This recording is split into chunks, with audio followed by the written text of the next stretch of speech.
one of the areas that Swiss de Bruyne pointed towards as being a clear advantage for South Africa and why he doesn't believe Ireland are the second best team in the world is that their puny, scrawny front row can't hold a candle to the boss. No, those aren't direct quotes, to be fair. It was more of an inference. But basically, he feels as though South Africa are going to mangle them up there. And he says that you can't really even have effective world-class locks if your front row isn't also up to the task. And he clearly feels South Africa will get the better of them there. What do you think? Well, look, in fairness to him, like he saw the Bulls absolutely destroy, what'll be 4/5 of this Leinster or Irish pack, if Razzie's right, at the weekend at scrum time. But the thing is, the Bulls props are better scrummagers than the box props. But it was very impressive, and it was scary from an Irish point of view how Furlong, Porter, and Sheen, really struggled with that size and power. And yeah, it's a big job for John Fogarty to. I think Fogarty has a different setup with Ireland and how he gets them to scrummage. There's a lot less. They scrum a lot straighter, which leaves you less open to that size and power. And I think with Leinster, the props in general can kind of do a lot more what they want individually, and doesn't really. It's grand when you're bigger and stronger than the opposition, but when you come up against a team who are bigger and stronger than you, it can leave you very exposed. So, and it's kind of like the Greg Feek model. Obviously, they worked under Joe Schmidt, where Ireland had, I think it was 98% in their own ball. You know what I mean? And very few penalties given away. And it's a kind of it's a passive type of scrummaging, if that makes sense. But it works. You know what I mean? You're not going to win matches with your scrum, but you're not going to lose them either. Now the challenge for Fogarty is to get them back, on the same page in a short period of time, and obviously to be able to deal with that South African size and power. So that it's a huge test for him. But they did well.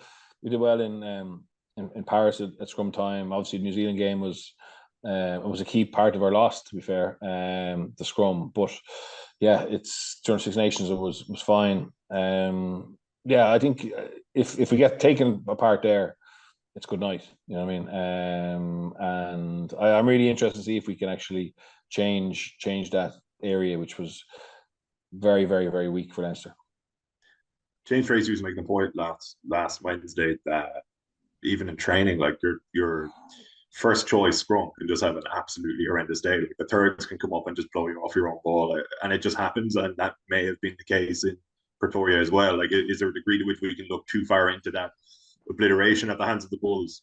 Look, I think if it happens at training, it's because the firsts aren't switched on, or else the selection is pretty poor. But it can happen, 100%. You can get tooled up once in a while, but not for a semi-final of a URC. I don't think that like the players would have been aware of the threat of the Bulls scrum. They'd seen it in the first half in the URC league game, where Leinster were under serious pressure, but managed to kind of trick the referee, I felt, and got away with it.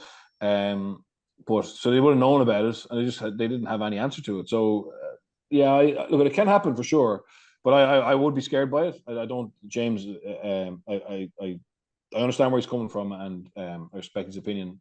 But I think I'm not saying it definitely means that we're going to be weak there, but it definitely is an area that I would have reservations about. All right, so we're 5-6 days out now, 5 days out from kickoff. You've 2 tests. There is a chance of a shared series, obviously, which you probably take from this vantage point. Take the hand and everything. Arm. Take the hand. Yeah, no, I love a shared series. I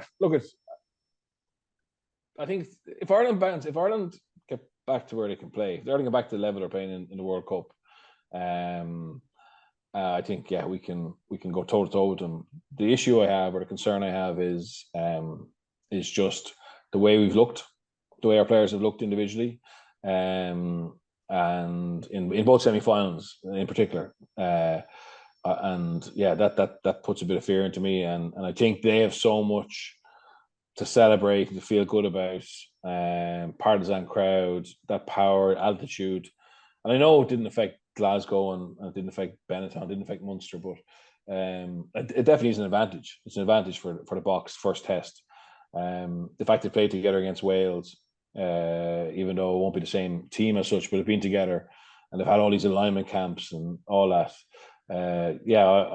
I would be delighted if we went toe to toe with them. I wouldn't even be worried if we didn't win a test, but if we were really competitive in both games, I think that'd be a decent tour given where we're coming from.